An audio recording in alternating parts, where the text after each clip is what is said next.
Hello, everybody. This thing went live on me before I was ready. So let me fix this for you and get this all straightened out, hopefully. See what happens here. Like I said, I didn't intend for this to go live just yet. I wasn't quite ready, but it seemed like it had a mind of its own. So, and hopefully I can get the focus on here pretty good. We'll see. I think that's better now. All right. So, like I said, kind of jumped the gun. I wasn't intending to go live just this. I was like a minute away, so it definitely caught me off guard that it did that. But it's the way life is sometimes. Sometimes things catch you off guard, and you have to be flexible. So we'll see how things go. As now I need to bring it up on the laptop so I can see what you guys are seeing to know if I have what I need to have. Let's take a peek ski. See what it shows me here. In the meantime, we are at Memorial Stadium. It'll be Jim Bibby and Scott McGregor, the pitching matchup for the Pirates and the Orioles. Of course, all hands on deck in a Game 7. So, several of the starters are available in relief. Let's see here. Looks like I've got almost everything I need. I need to push this up just a hair, I think, to fit the bottom of the score sheet. Hello, Ben and Hardwood. How are you, Hardwood Heaven? How are you two doing? Just trying to get everything lined up the way I would like it and need it. So I think that will do it. Hopefully that's the last step I need to make. Like I said, Game 7. So it is inside pitch is following the real 79 World Series pretty well. Orioles were up 3-1, just as in real world. Pirates have won Game 5 and Game 6 to get us to Game 7, just as in real world.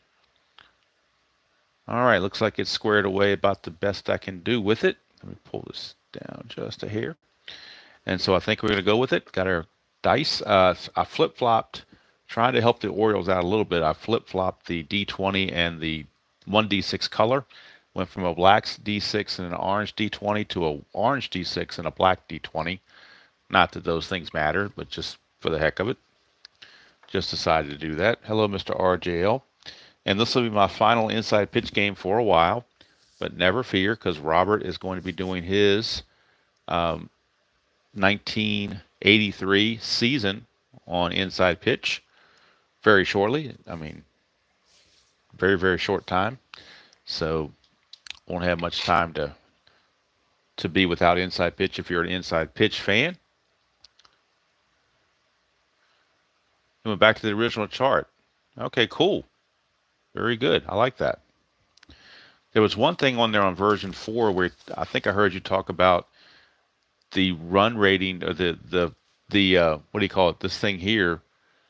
If it was hit the center with 2 outs, there was an extra adjustment for it. I think I don't remember what it is exactly, but all I know is version 3, and that's what I'm playing. So anyway, one snafu when I printed off my little lineup boards, I mistakenly put Kiko Garcia on the bench. He's actually in the game. It's Belanger who's on the bench. So this little whiteout thing has Belanger on it. He's available off the bench. But like I said, for the Orioles, 2 of their starters, Dennis Martinez and Mike Flanagan, are available for relief. And for the Pirates, Bert Blyleven's available for relief. So, like I said, when it's a Game 7, all hands are on deck, literally and figuratively. Okay, so I think we're ready to go. Scott McGregor finishing up the warm-up tosses. He was 13-6 with a 3.35 earned run average in the 79 season. And Omar Moreno will be stepping to the plate with our dice that we have. And I got our charts. It looks like I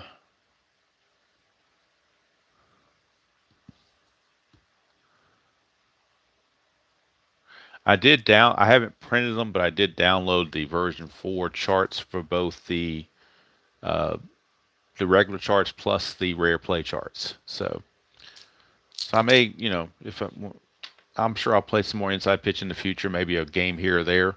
I might experiment with those new charts, and especially the rare play charts to see how they do. But for right now, we're in version 3, and we're going to go with what we got. One final check of the focus, and we're going to go from here. As good as I can get it, I guess, with my not faulty equipment, but I don't have a camera. I've got a phone, so this is my smartphone, Galaxy. I think it's a Galaxy FE20 or something like that. I don't know. Android. All right, so here we go. Scott McGregor against Omar Moreno. Game 7 underway. 6-4 is a blank. We go to Moreno. 2-1, and that's a star one. Fly to left field. Put away out there by Lowenstein. 1 away. And I'll bring up Tim Foley. McGregor 5-2, and that's against a right-hander. Foley is an automatic out on a star line for the right-handed pitcher or right-handed batter. So the star line is a fly to left again. So Lowenstein once again makes the play. 2 up and 2 down for the Cobra, Dave Parker. 3-6, wild is ball 1. And I'm assuming, Robert, you have no problem with both Dave Parker and neither Dave Parker nor Dick Allen getting in the Hall of Fame. I assume you have no qualms about that. McGregor 5-2, and this time Parker gets a strikeout chance. He's an 18, that's too high. So we go to the Parker card for the final at bat. 3-6 is another star one, which is another fly to left. So 3 fly balls to left field, and they kept Lowenstein busy. 3 up, 3 down, go to the bottom of the first. Pirates nothing. Orioles coming to bat. Hello, Craig. Hello, Mr. Chuck. So Jim Bibby is on the mound, and when he pitched in game number 2, I think it was game 2, he got rocked, so he didn't last very long. Might have been game 3. I think it might have been game 3 actually. I have to go back and look at it myself, but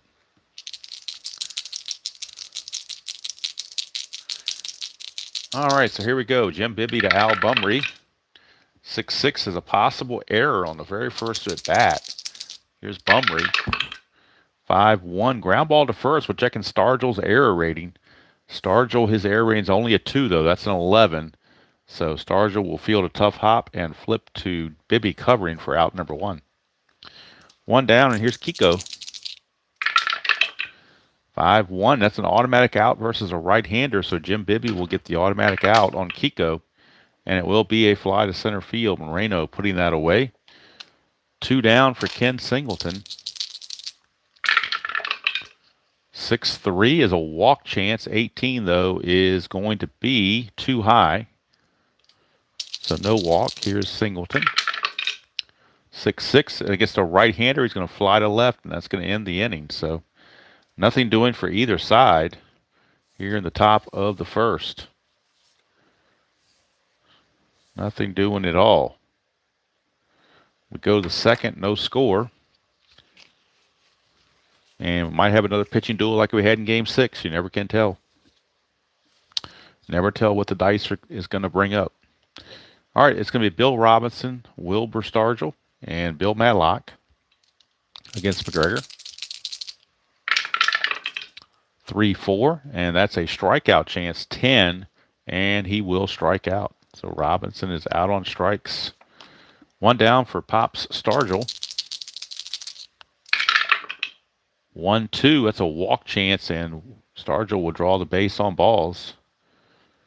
He will draw the walk. He can't steal, but we will roll for balk or pickoff chances on the strategy roll, and nothing's happening. Brings up Bill Madlock. 6-2 is a blank. We go to Madlock's card.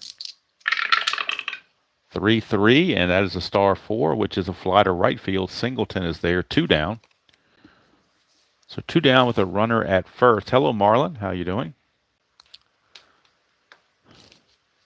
Marlon, I think you had asked me a question in the History Maker video about the boards, the stadium boards. I got those off of Al Wilson's Google Drive.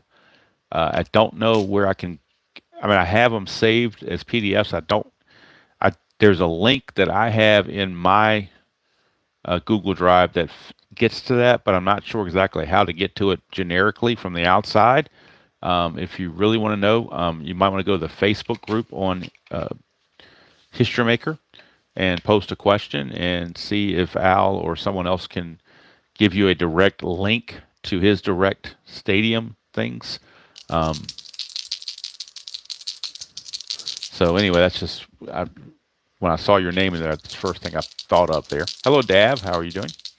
All right, so Nicosia is up with Stargell at first and 2 down. And McGregor pitching to Nicosia. 3-3, strikeout 16, too high. Nicosia will swing away. 1-3, he's going to fly to left. So again, Lowenstein is there. And nothing doing for the Pirates again. We go to the bottom of the second. No score from Memorial Stadium. And that'll send up Eddie Murray, John Lowenstein, and Doug DeSensei. Yeah, if you send me, I could email you all those things. That's an awful big thing to try to do, though. So, yeah, first thing I would try to do is go to the Facebook History Maker group or play group, and under specifically History Maker Baseball, and just post a question there. There are a lot of nice people there that are more technically savvy than me, and they probably have a quick link. They can snap it right to you, and you can get those things that you need. All right, so here is Eddie, and I agree, they do add to the enjoyment of the game. All right, here's Eddie Murray to lead off the bottom of the second. 2-5, that's a strikeout chance. 10 will get him. One away, and of course on New Year's morning, probably about 11 o'clock, maybe between 10 and 11. That's when the opening day of the Cincinnati Reds 1990 season replay on History Maker Baseball will take place on a live stream. I'm not going to do any streaming or any recording tomorrow at all. I'm taking the day off for New Year's Eve to rest up and get ready for this History Maker opening day. Here's Lowenstein, 4-5, and that is a possible error on a throw. Go to Lowenstein's card. 4-4, that's a star 5, which is a ground ball to third, so it is a possible error on a throw. Third baseman, Madlock's a 7, but that's a 14, so there's no error on the throw. It will simply be a 5-3 ground out, and Lowenstein is out of there. Here is the Sensei.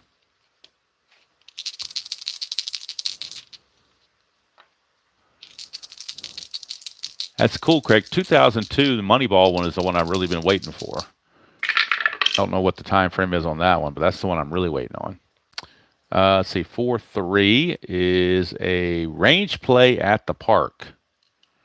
Range play at the park. So we bring in Memorial Stadium for a range play. 6-6, that's a star 5. That's a ground ball to third. So again, a range check now. Had an error check on Madlock. Now we're doing a range check. His range, though, is only a 2. So this could very well get by him. And it does. This is a single or a double. It's a single by DeSensei, a 2-out single as he sneaks it past Madlock. And let's see, an attempt of 3 for DeSensei to get the lead. Does not do that, so he will hold. And here's Rick Dempsey. 6-2, and that's a walk chance. 15, too high. Dempsey will get to swing it, though. 6-5, liner to third. So, boy, they're giving Madlock a workout over there, but he's up to the task.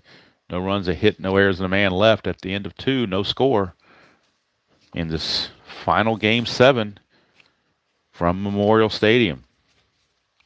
Even Wild Bill Hagee is excited and leading the fans in the chant of O-R-I-O-L-E-S, Orioles. So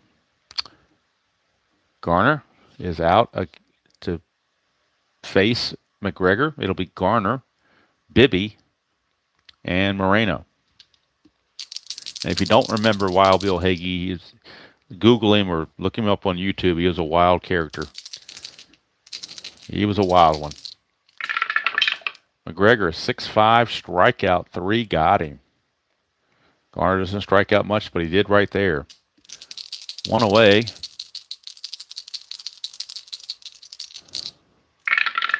Here's Bibby, 3-2. It's a home run question mark against a right-hander, 1-9 passes. Bibby has an 18. How about that, folks? A possible home run here on a 1-18 for the pitcher, Jim Bibby, because it passed on the 1-9 check. And it's gone. Jim Bibby, the pitcher, talk about making up for previous outings. He has just hit a solo shot to give the Pirates a 1-0 lead, and Earl Weaver can't believe it. He has already opened up his Chesterfields and is going through them as fast as he can.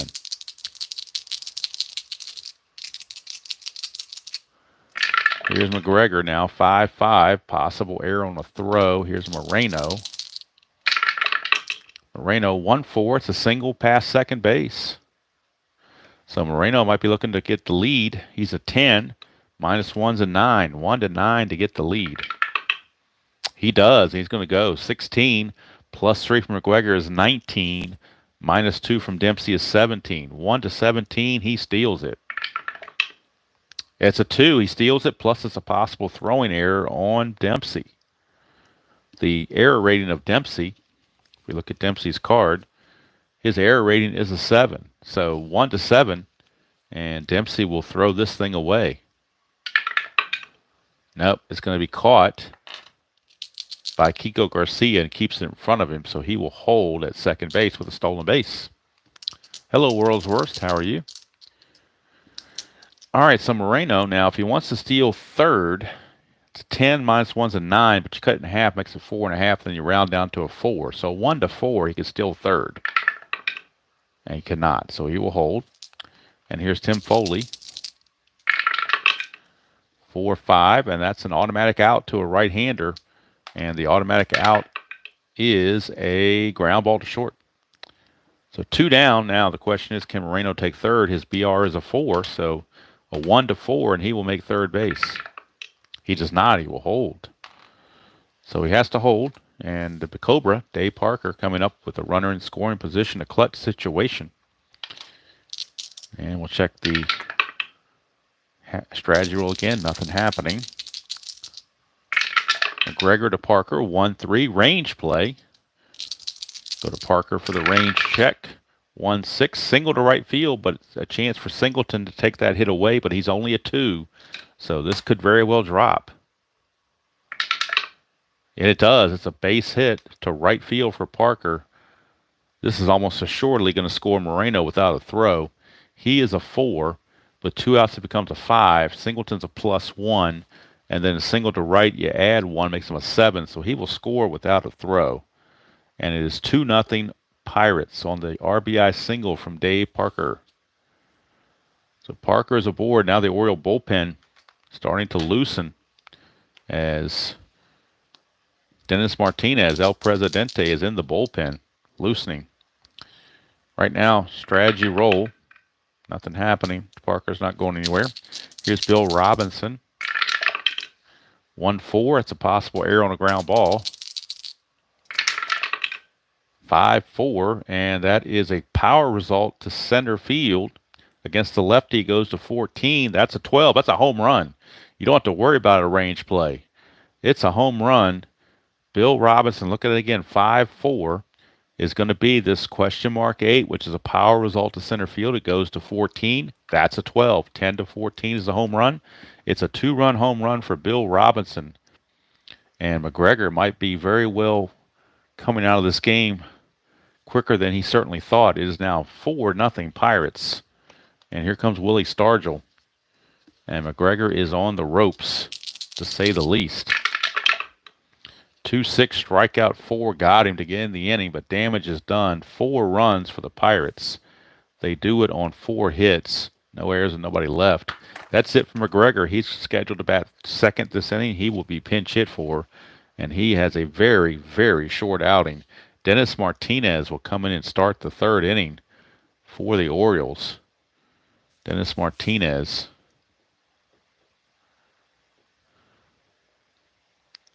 And I don't know what I don't think he has he does have a relief rating actually. He's got a relief rating. We had one relief appearance, so he can face 3 batters. So he's not going to have much of a relief rating, but he's going to be in there to pitch.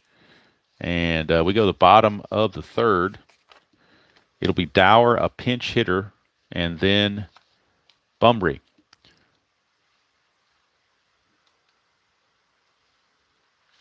All right, so let's look at the bullpen. I'm sorry, the bench for the Orioles. With Bibby, the lefties they have on the bench, they still have Crowley, Kelly, and Skaggs. So it looks like they will go with... We'd like to save Terry Crowley for a better situation than this. They will go with... they go with Pat Kelly. So Pat Kelly will be a pinch hitter after Dower hits.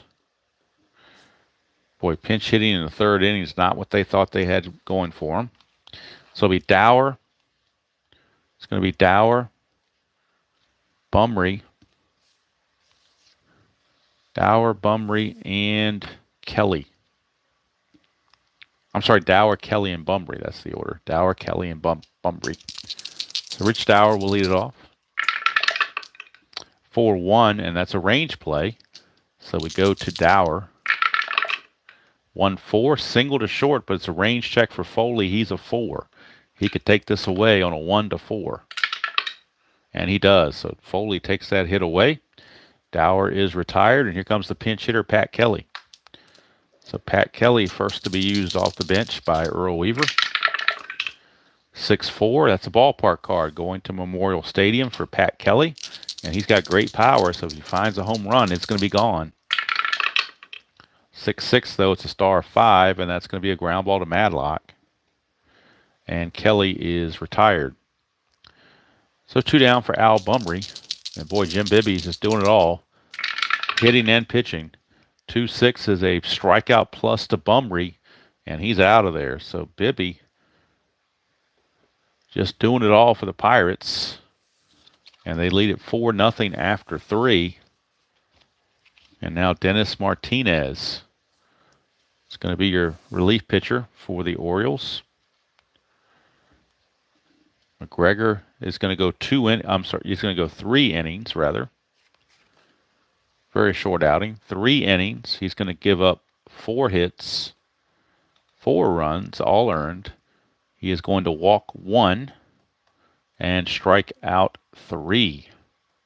And, of course, he's on the hook for the loss. So Bill Madlock will be the first to step in against El Presidente.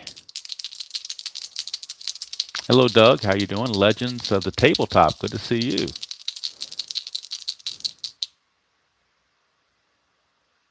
All right, Marlon, will do. She is, I thought about asking her to come up here, but when I left, she was sitting on the bed, curled up, and I thought she was snoring. So I did not want to, you know the expression, let sleeping dogs lie? I think the same thing goes for cats.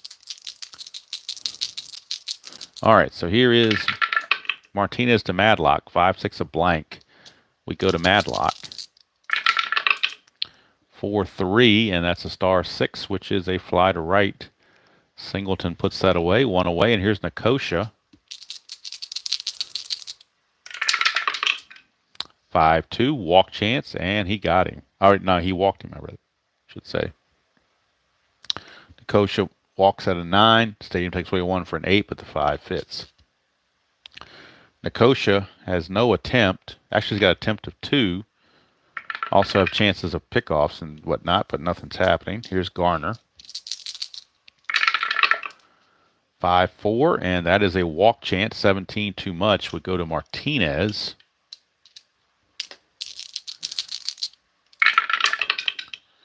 And that's a 4-2.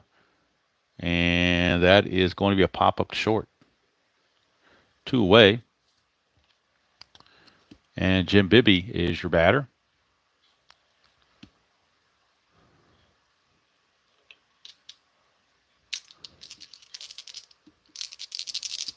All right, Jim Bibby hit the home run last time.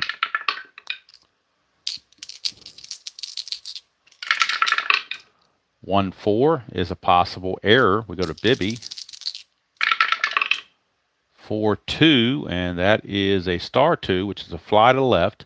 Possible error on Lowenstein, but he's a 0 error rating, so he will make the catch, and the inning's over, and that's going to be it for Dennis Martinez. He only has a 3 for fatigue, so can only give him 1 inning. That's as far as he's going to go. He's going to go 1 inning, walk a batter, and do nothing else, give up nothing else.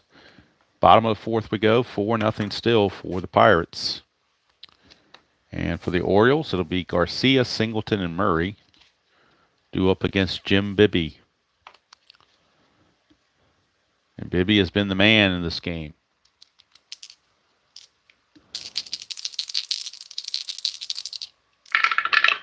All right, 3-6, and that's an automatic out. And the automatic out will be a ground ball to Garner for 1 away. Orioles looking lifeless since game 4. Bibby 1-1 blank. We go to Singleton. 4-4, and that's a power result to left field against right-handers. It goes to an 11th. That's a 17 though. So just a deep fly to left that Bill Robinson puts away. 2 down. And here's the sensei. 2-5, strikeout 10, got him. So Bibby, 4 shutout innings. Only allowed 1 single, and that was to the sensei, and that's all he's allowed, only base runner he's allowed. So now the Orioles will go to another pitcher out of their bullpen. They've got a lot of them. It's game 7, everybody's on deck. So they're going for a lefty because they got Moreno, Foley, and Parker coming up. So they will go to Mike Flanagan out of the bullpen. Mike Flanagan, the other starter. He's going to come in and pitch an inning. He's got a fatigue factor of just 2, so, you know, take that with a grain of salt. I'm obviously not going to count him as tired after 2 batters. That wouldn't sound right, but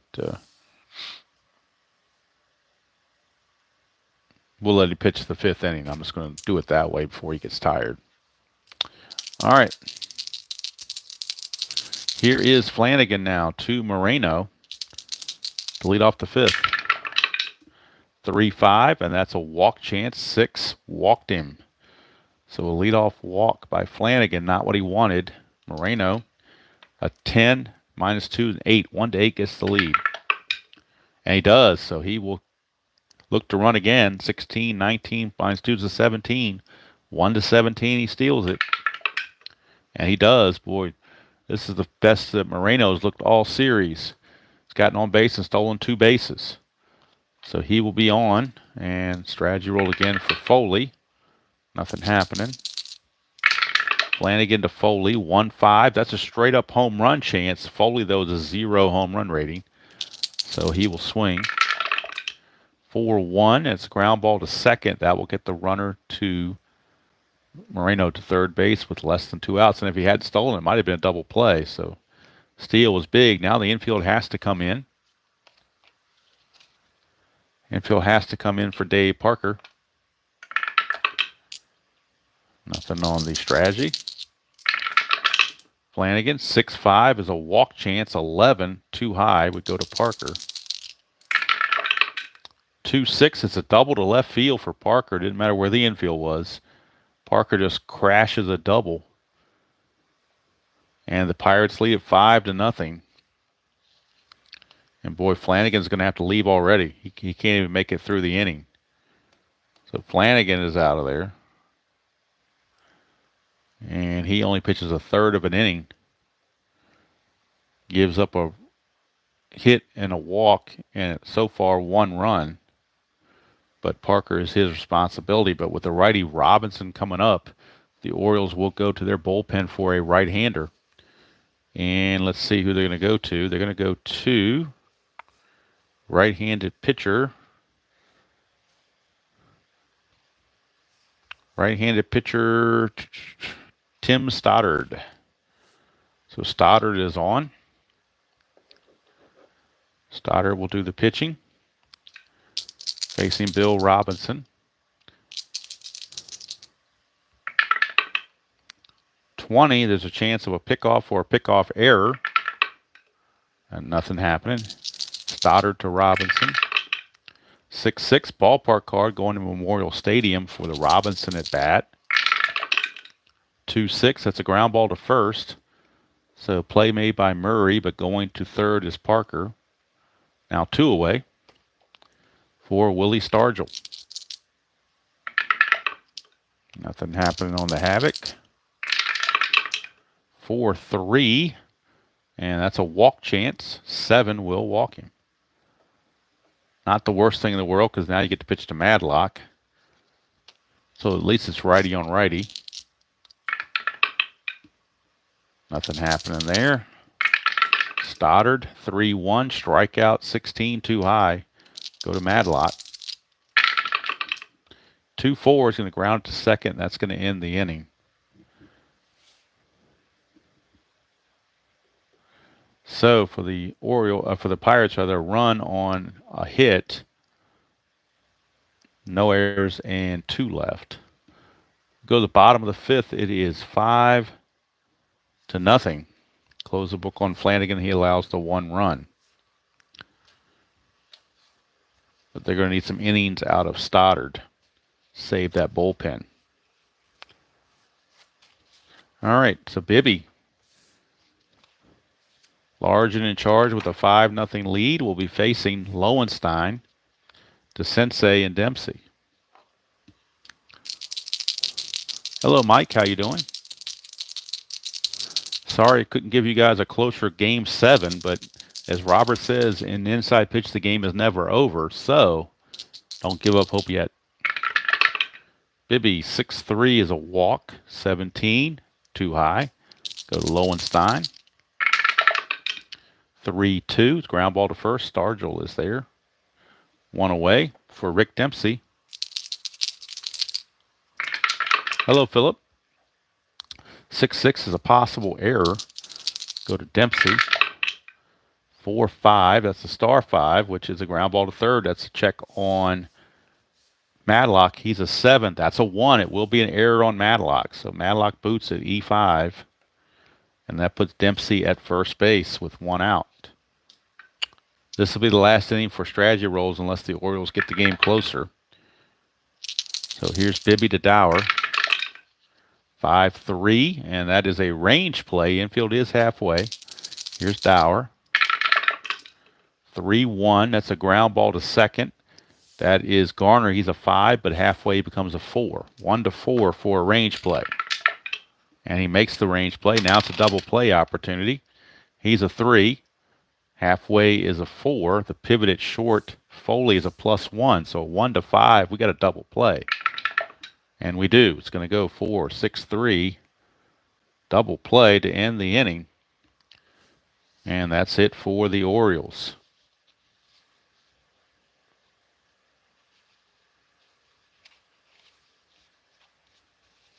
All right, something happened there. Batting out of order, they certainly did. I just noticed that DeSensei was not where he's supposed to have been. It's supposed to have been, it was Dempsey that batted and got the error. So I think that would have been the same either way. Let's see, I'm trying to remember what the roll was. You know what? Since I don't remember and I can't go back, I could go back, but I'm not going to. We're just going to have a quick correction tape and redo these 2 at-bats. We're going to redo these at-bats because they were out of order. So we're going to try it again. I knew Lowenstein grounded to first. That's legitimate. But DeSensei should have been next, not Dempsey. So with 1 out and the base is empty, DeSensei is going to bat.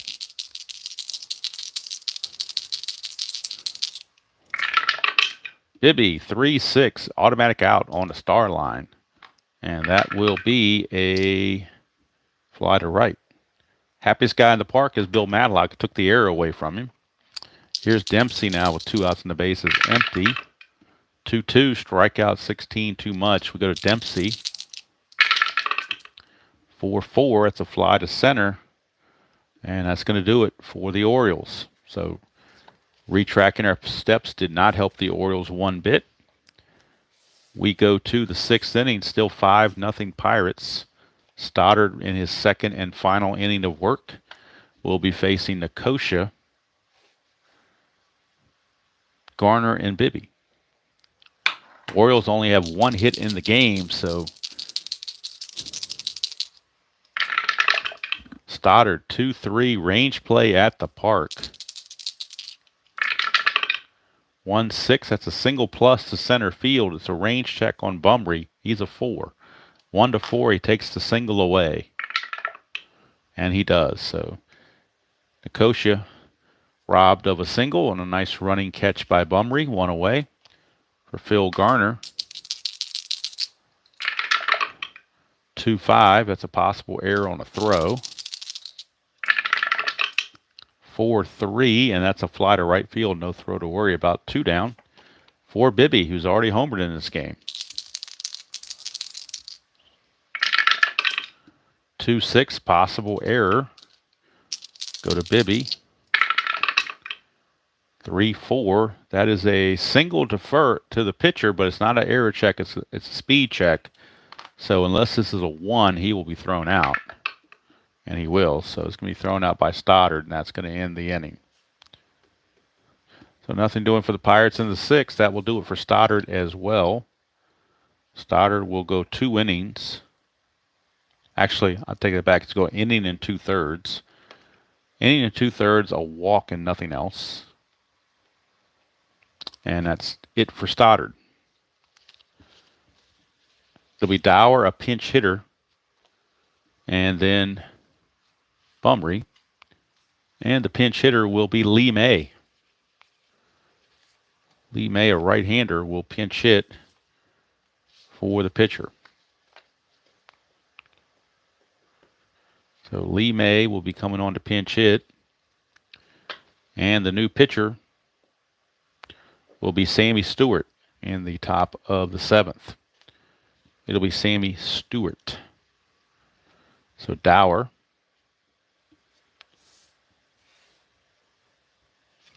will be in to face Bibby, followed by Lee May. Doug, she's doing fine. She is sleeping, and I did not feel like waking her up. She was sound asleep, curled up in a little ball, and I did not want to wake that up. All right, 5-2. Strikeout chance, 8. Too high. I wanted to stream earlier, but other people were streaming, so I decided to wait until they were done. So maybe if I'd streamed at 7 o'clock, Tabby might have been awake. 6-3 is a star 6, which is a fly to center. 1 away. And that'll bring up Lee May, the pinch hitter. Bibby, 4-4, and that's a walk chance 1. He will walk him. So Lee May draws the pinch hit walk. Strategy rolls are off. No strategy rolls needed now.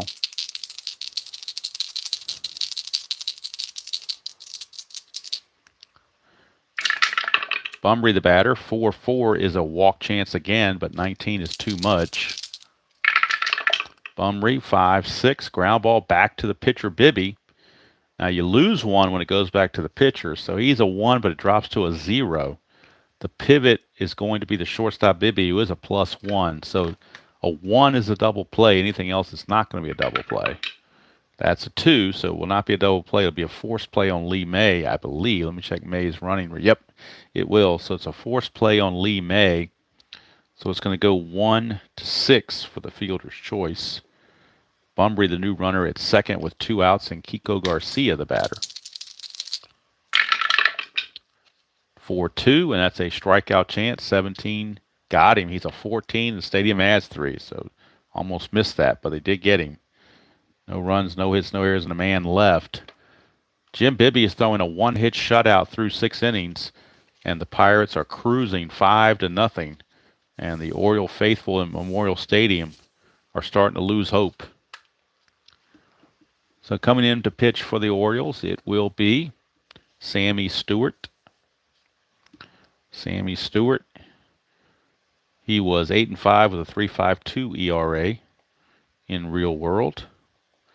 He will come in and pitch to the top of the order, Moreno, Foley, and Parker. So Moreno going to lead things off. He's stolen 2 bases, scored 2 runs. So he's certainly done his job. 4-5, and he's been struggling all series until now. That's a walk plus. So he walks at a 16. I'm sorry, at a 6. The plus is a 16, which that is, but the stadium takes 1 away. So Moreno will actually not walk on the walk plus, but he will swing. 6-4, he's going to ground it to second, and Rich Dower is there. 1 away. Here's Foley.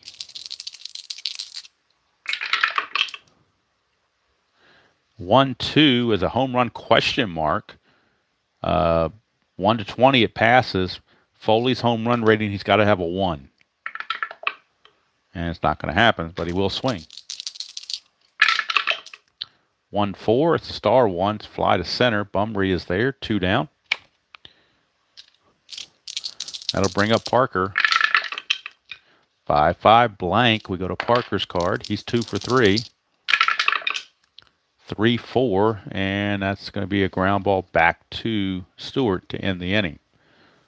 So the Oriole bullpen has done a lot better than the starter McGregor did, that's for sure. But the damage was already done with those 4 runs, particularly the way Bibby has been pitching. Top of the 7th, Bibby has faced a total of 20 batters. He can face 26 before tiring. So he should at least be able to get 7 innings, and they may turn it over to the bullpen. We shall see. Ken Singleton will lead things off.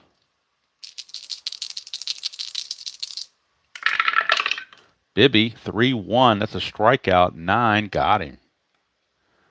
Bibby. And if you saw the game where he pitched the first time he pitched in the series, I believe it was game 3. He didn't make it more than about 2 innings, but he's just come back with a vengeance in this game. 3-1, another strikeout. 6 got him. Bibby. Large and in charge. And here's Lowenstein for Bibby now. That he has struck out Murray 3 times. Murray's got the hat trick. 3 strikeouts, 6 total in the game. And here's Lowenstein. 1-6, that's the ballpark card. Memorial Stadium for Lowenstein. 4-4, that's a fly to right field. Another 1-2-3 inning for Bibby.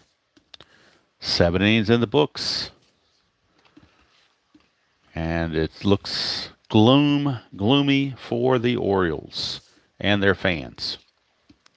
Stewart will be facing Robinson, Stargell, and Madlock here in the top of the 8th. 2-6, that's a walk chance. 11 too high would go to Robinson. 6-1, single past second. So base hit for Bill Robinson. He's aboard. Again, strategy rolls are obviously off. Here's Stargell. 2-3, ballpark card going to Memorial Stadium.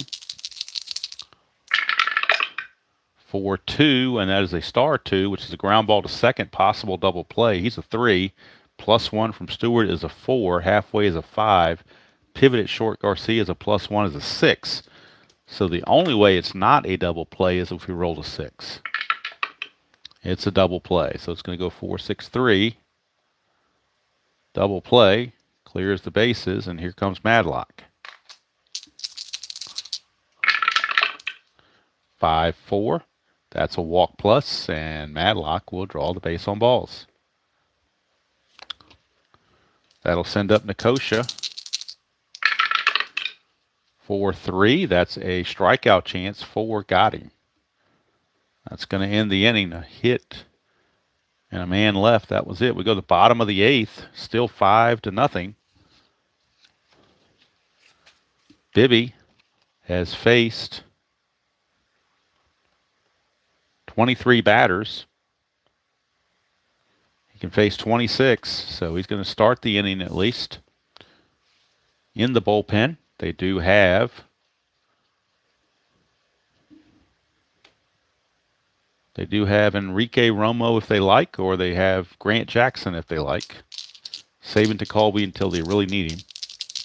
So here is the sensei. 3-3, it's a wild pitch, ball 1. 1-3. All right, what I'm missing, I haven't been keeping with the chat, so I can't see what they were saying there. All right, 1-3 is a single, but he's not tired, so we go to DeSensei. 1-6 is a double. How about that? DeSensei with a leadoff double. See if the Orioles have any life.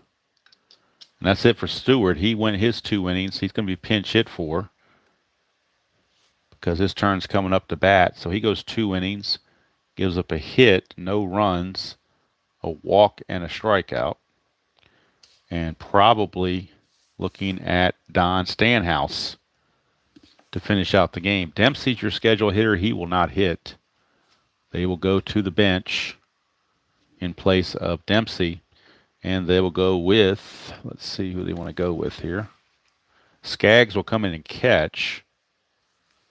Question is, do you let Skaggs hit or do you bring somebody else in and then let Skaggs play defense? Let's see what they want to do here. Now, Skaggs 248. He will take over for Dempsey in the field, but he will not hit. 1-1, 8, and a +1.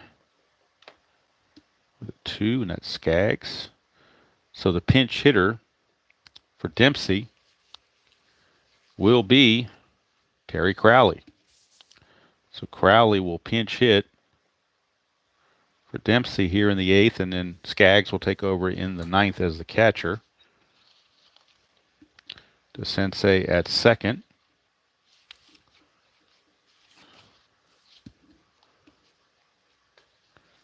With nobody out. And Crowley is your pinch hitter. This is batter number 25, so we got to keep an eye again on Bibby.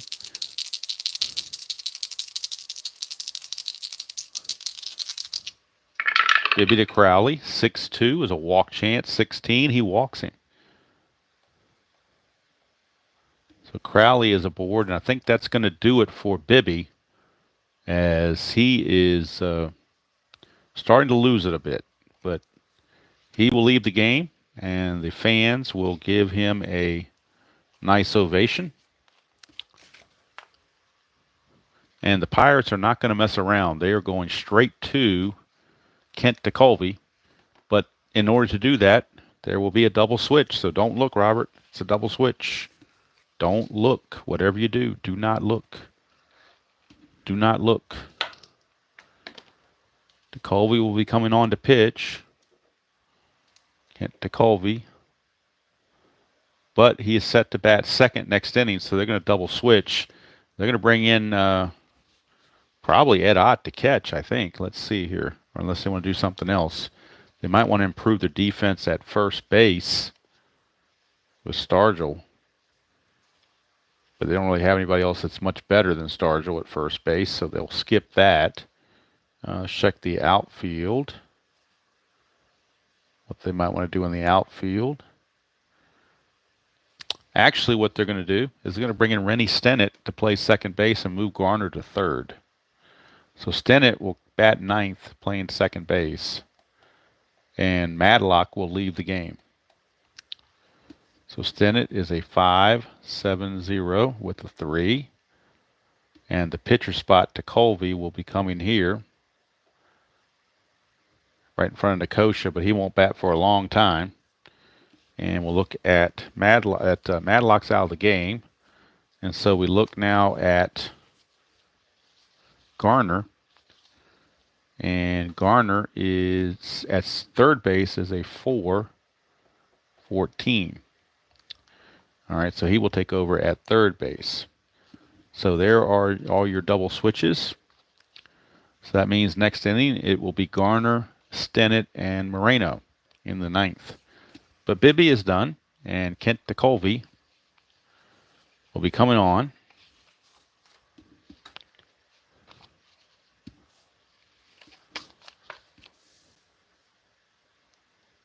To face the schedule here, Rich Dower. We'll see if he hits or not. I don't know. He may not hit. They may want to pinch hit for him too. Billy Smith hits 249, but he is left-handed. So they're going to bring in Billy Smith to pinch hit for Dower and play second base. Because lefties do somewhat significantly better against Tekulve than righties do. So that's the move they're going to make there. Billy Smith. That leaves Renicky, Ayala, and Belanger on the bench. And next to hit will be Ayala, I believe. Will be the next pinch hitter. But I will double check it. Yep, Benny Ayala will pinch hit for the pitcher, Stewart. So Ayala has picked up a bat and will move on deck to pinch hit for Stewart. Right now it is Billy Smith. And Rich Dower gets the rest of the game off. So Billy Smith will be on. And Ayala is out of there too. So it leaves Renicky and Belanger, the only two on the bench. So here's Billy Smith against Tekulve. First and second, nobody out. 4-5, and that is a switch hitter batting. It means it's a blank. It would have been a strikeout chance for a right-hander, but a lefty is going to get to swing himself. 4-6, he's going to ground to second, possible double play. He's a 1-0. The halfway makes it a 2. The pivot at short is a +1, makes it a 3. 1-3, we got a double play. We do not. It's going to be a fielder's choice. It's going to go 4-6. They will get Crowley at first base. Going to third is Dempsey. And Billy Smith is the runner at first. So runners on the corners with one out for Benny Ayala. 3-1, strikeout 11. Got him. He's an 8. The stadium adds 3, so that 11 fits. Ayala out on strikes. 2 down.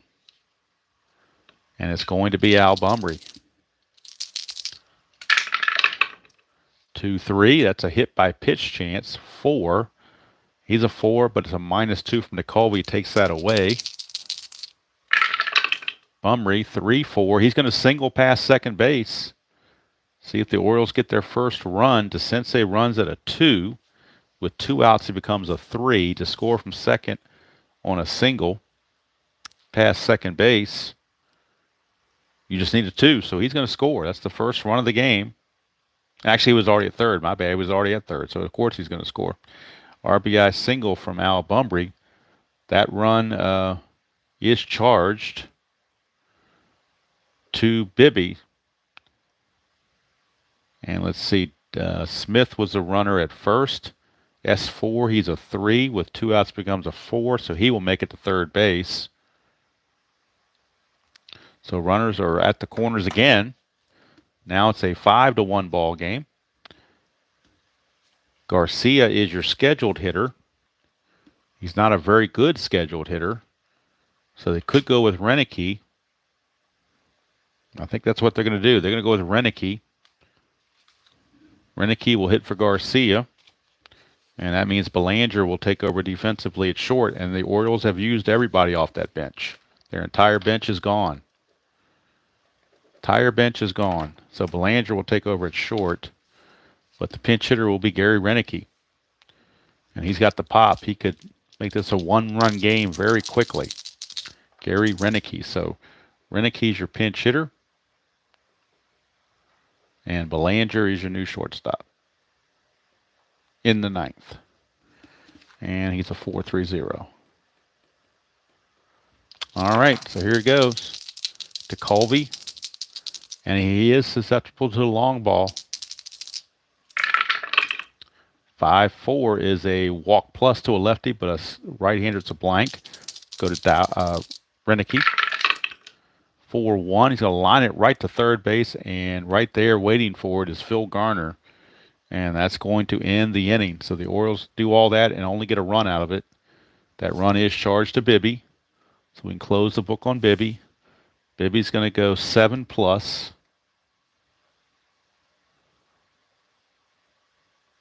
And he's going to give up 2 hits, 1 run, which was earned. He walked 1, which was the last batter he faced. And then he struck out 7. Struck out 7. No, he struck out 6. Take it back. He struck out 6. And, of course, he's in line to get the win. So DeColby going to stay in there for the ninth and try to get the save. For the top of the ninth, though, the Orioles have to throw a pitcher out there. And it's going to be Stan the Man Unusual. He'll be on to pitch. And that's going to leave Tippy Martinez as the only pitcher in the bullpen that is still available. So Stanhouse will be facing Garner, Stennett, and Moreno. Garner, Stennett, and Moreno.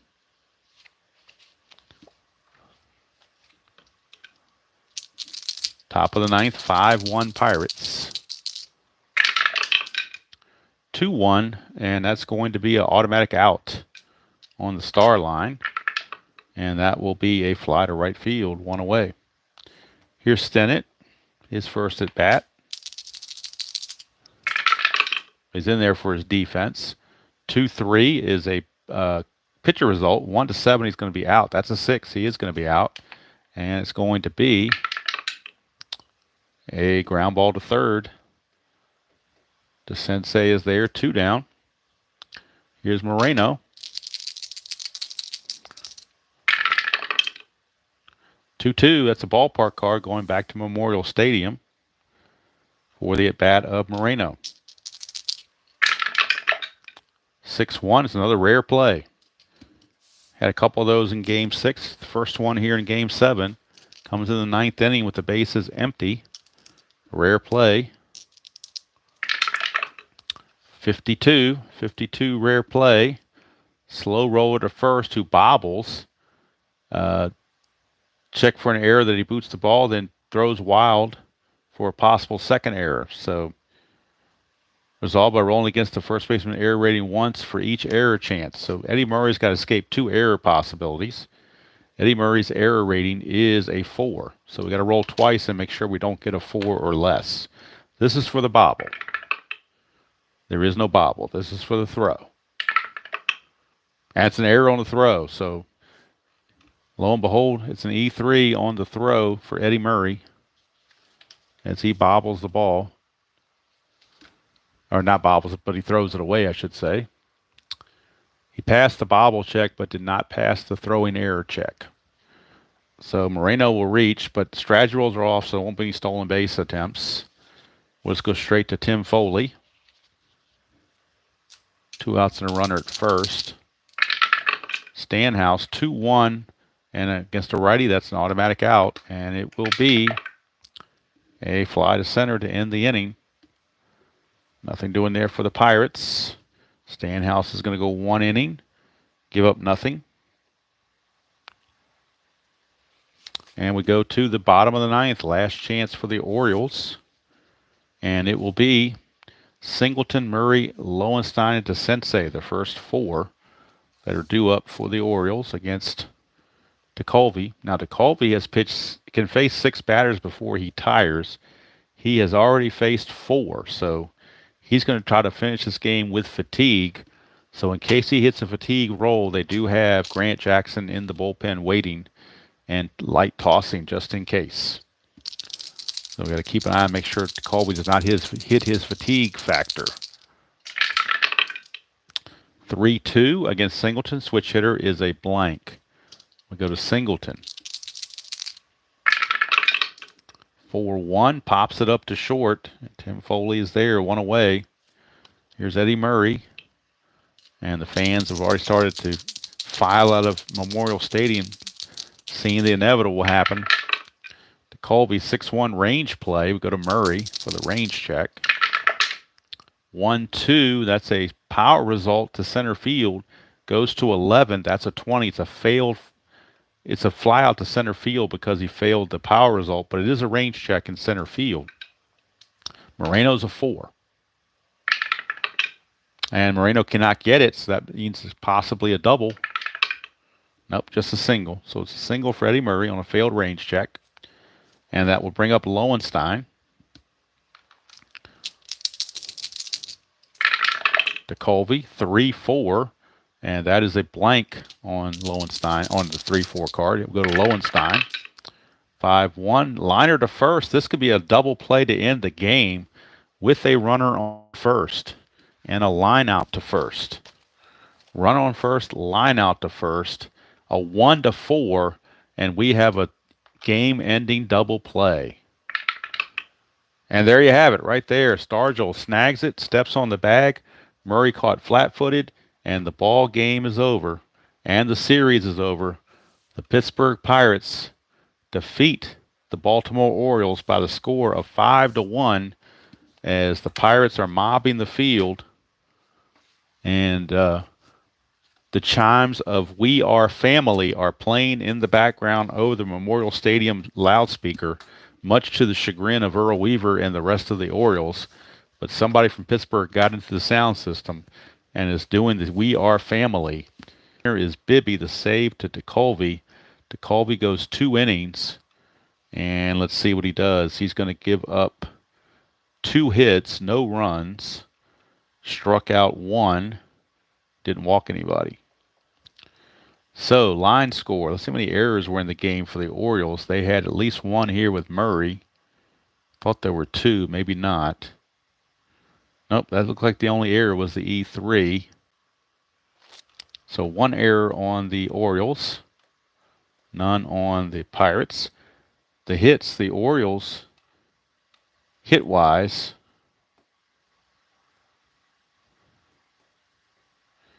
ended up with a grand total of 4 hits. 1 run, 4 hits, and 1 error for the Orioles. For the Pirates, they get 4, 5, 6. I've got them for 6 hits. 5 runs, 6 hits, and no errors. Player of the game, obviously Jim Bibby. 7 innings of quality pitching plus the home run that broke the scoreless tie. So who else could you give it to but him? Now, granted, Robinson had a 3-run homer, a 2-run homer to kind of cap the scoring in the inning. But to me, Jim Bibby was the story, and he gets the MVP of the game. So, MVP of the series is anybody's guess. I didn't keep stats on the series, so I don't really know who the MVP would be. Bibby played so poorly in the first game, or pitched so poorly in the first game. I'm kind of leaning to Bill Robinson because Bill Robinson, I know, had a couple of good games when he played, but he didn't play every day. So it's kind of hard to pick a MVP of the series. We'll give it a team award. How about that? Because I really don't know who it would be. But Robinson, it would be a good choice. He didn't, like I said, didn't play every single game or didn't start every single game, but I think he played in every single game as a pinch hitter and defensive replacement. So I'm going to give it to Bill Robinson. We're going to give Bill Robinson the player of the game. Player of the game is Jim Bibby. Player of the series, we are going to give to Bill Robinson. So the Pirates come back from a 3-1 deficit, just like now Moreno was terrible all series until this game. So they were down 3-1. Looked like they were left for dead.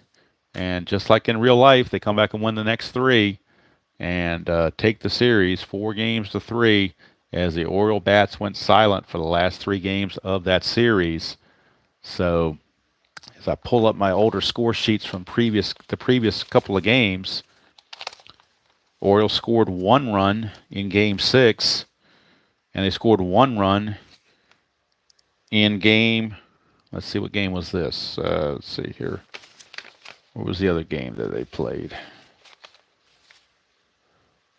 2-1, 4-0.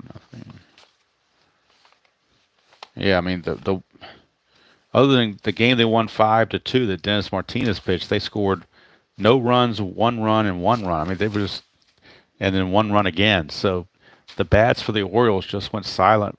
You know, if it was Pittsburgh pitching that did it, or they just went to a massive team slump, whatever the case may be. So there you have it. Pirates are the winners. We are family. They will play that all the way back on the bus ride to Pittsburgh, and plane ride to Pittsburgh. So they will celebrate on that plane, and Chuck Tanner gets his World Series, just as in real world, and Earl Weaver is denied his World Series, and that was his last chance because When the Orioles win in '83, it will not be Earl Weaver. It will be Joe Altobelli. So Earl Weaver walks away with one World Series title under his belt. That was 1970. It's the only World Series he ever won. He lost three. Lost it in '69, lost it in '71, and then lost it in '79. So he's 1-3 in World Series competition. And hello, JT, and anybody. I'm sorry, Dan. Good to see you. Didn't see you there originally. Tony M. Didn't see you guys. I was kind of focusing on the stats in the game. So yeah, Sister Sledge. We are family. But what are you going to do? All right, so inside pitch for me anyway will now be on the sidelines, and of course going forward, I'm going to have the two major projects going from January through April, and that is the Stratomatic 1967 American League replay, every game replay.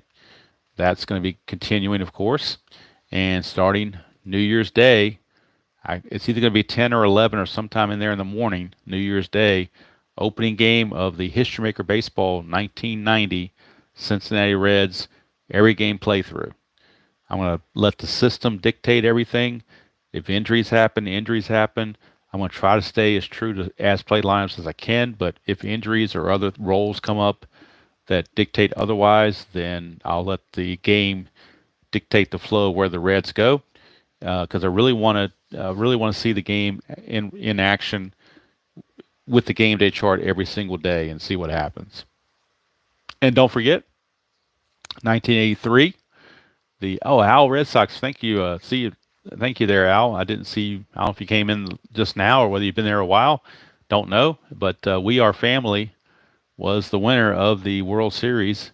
They come back down 3-1 to win it, just as they did in real world.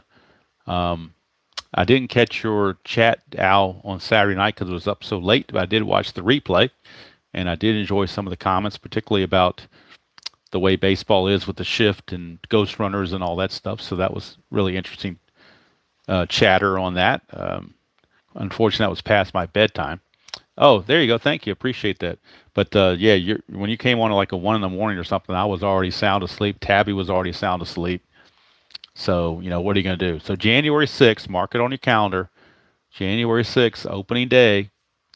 Necro against Soto, Braves and Reds from Riverfront Stadium as the traditional opener, which kind of what ticks me off about 1990, playing the Reds season replay, is they open on the road in Houston. And that's not supposed to happen. The Cincinnati Reds are supposed to be opening at home every single year. But for whatever reason, they open up on the road. Hello, Prague. Good to see you. They open on the road. In fact, the first 6 games are on the road. They play 3 in Houston and 3 in Atlanta. So Lou Piniella and company are not happy about it, and they're looking to take things out on Mike Scott and the Astros on opening day on New Year's Day, New Year's morning, roughly around 10 o'clock, maybe 11 o'clock, somewhere in that neighborhood. And we'll get everything set up for History Maker Baseball, Cincinnati Reds style. And we're going to play all the games from 1990 Cincinnati Reds and see how they do as the game dictates it. They did have a lockout in 1990. There are some doubleheaders mixed in there later in the season to make up for that. So yes, they did get it pushed back. So maybe that was the games that they missed would have been the games in Cincinnati, and they just picked up where they left off. Maybe that's what happened. I guess that's the cause of it. I don't have an original schedule for 1990 to know what was originally scheduled before the lockout. All right, thank you, Joel. Appreciate that. Like I said, if you want your inside pitch fill, RJL will be taking care of you starting January the 6th. In fact, you can go watch last night's slow playthrough to whet your appetite, and then starting January 6th, you got the Braves and the Reds, and then every night thereafter, pretty much, you're going to have that. You're going to have fast score with the ticker, and you should have your fill there. And then on this channel, you're going to have Stratomax Super Advanced with the 1987 American League replay every game. And then History Maker Baseball, you're going to have the Reds 1990 every game. And then once in a blue moon, I might come out and do a one-off with payoff pitch or a one-off with season ticket or a one-off with, who knows what. Maybe Fall Classic or something. I don't know. Status Pro, something, just to be different. But pretty much going to try to keep it to these two so that I can plug through there. And I don't have a time frame on the American League replay because it's a much longer replay. But for the Reds replay, it's 162 games. So my goal is definitely to finish before the end of 2025. I don't want that flowing into 2026. I want to keep it. I got 365 days to play 162 games, so I ought to be able to do it. And in fact, the way I'm going to be doing it is I'm going to actually sit down and play the whole 3-game series and chop it up on 3 videos. But once I've got all the cards out and everything, I'm going to, keep all that stuff out and just because History Maker, I can, if it's a decent game and not 10-9 or something, I can get it done in 25 minutes or so. So, with recording or whatever, it might be 30 minutes, but still, I can sit down and knock out a couple games at one time, so I don't have to play every single day to keep up with it. But we'll see how it goes.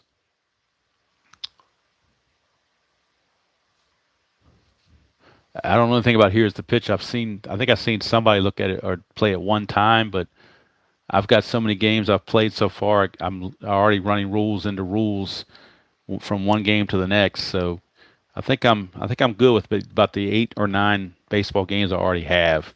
So I think the world's already got enough baseball games, in my opinion. I don't think anybody can recreate the wheel pretty much from where we're at. So I'd really be surprised if there are many more baseball games being made because there's only so many things you can do. I mean, on cards and dice. Now, computer, different story. You got Action PC, you got Out of the Park, those things like that. So anyway, just my opinion. But anyway, fun series. It was just out of the blue. I played that one game as a one-off, and then it morphed into a whole 7-game series, which I did not plan on happening. But it happened. That's the way it goes. I guess he does love Here's the Pitch. If I'll have to search for it on YouTube somewhere or another and see if I can watch a couple of videos on it and see what I think. But like I said, I've already got about 9 baseball games already, so I got more baseball games than I have time to play, actually. So that's going to do it from here. Be sure to check out RJL, of course, on January the 6th for the opening day of 1983 on the Inside Pitch. My next video will, of course, my next live stream will be on New Year's morning at 10 o'clock or 11 o'clock Eastern, somewhere in that neighborhood. I want to finish before all the college football games start, but in case I want to sleep in a little bit, I don't want to start too early either because people might be staying up late for New Year's Eve and then sleeping in during that morning, so don't want to start it too early.